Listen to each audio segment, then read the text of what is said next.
Assalamualaikum warahmatullahi wabarakatuh. Halo sahabat Aranedi TV.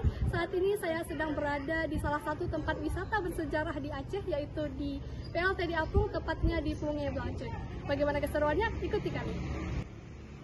Pembangkit listrik tenaga diesel atau disingkat dengan PLTD adalah kapal generator listrik milik PLN yang sebelumnya berada di laut, tepatnya di pelabuhan penyeberangan Ulele. Kapal ini berlokasi di desa Sungai Belacut, Banda Aceh, yang saat ini dijadikan tempat wisata yang lebih dikenal dengan nama Kapal Apung. Kapal Apung ini merupakan destinasi wisata yang ramai dikunjungi wisatawan baik dalam dan luar negeri. Kapal apung ini merupakan saksi bisu akan adanya tsunami dahsyat yang telah menerjang Aceh di tahun 2004 silam. Sebuah kapal dengan panjang 63 meter dan berat 2.600 ton ini memiliki mesin pembangkit listrik yang kekuatan dayanya mencapai 10,5 megawatt. Bagai menggunakan sihir, gelombang tsunami setinggi 9 meter ini mampu menyeret kapal apung ini hingga 5 km ke pusat kota di tengah-tengah pemukiman warga. Saat ini wilayah sekitar kapal apung menjadi objek wisata edukasi bagi masyarakat yang berkunjung ke sana.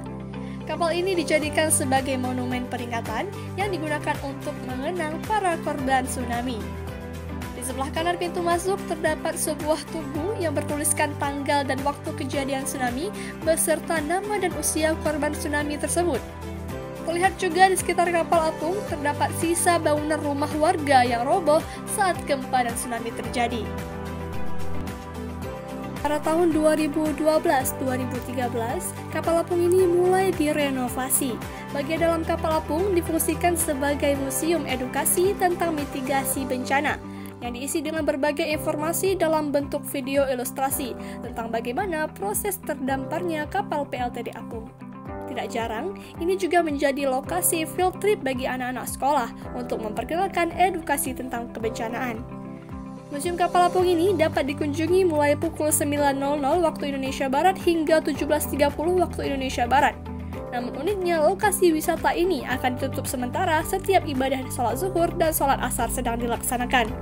Untuk masuk ke dalam lingkungan kapal apung ini, tidak dikenakan biaya apapun, namun bisa memasukkan uang seikhlasnya pada kotak amal yang telah tersedia di depan pintu masuk.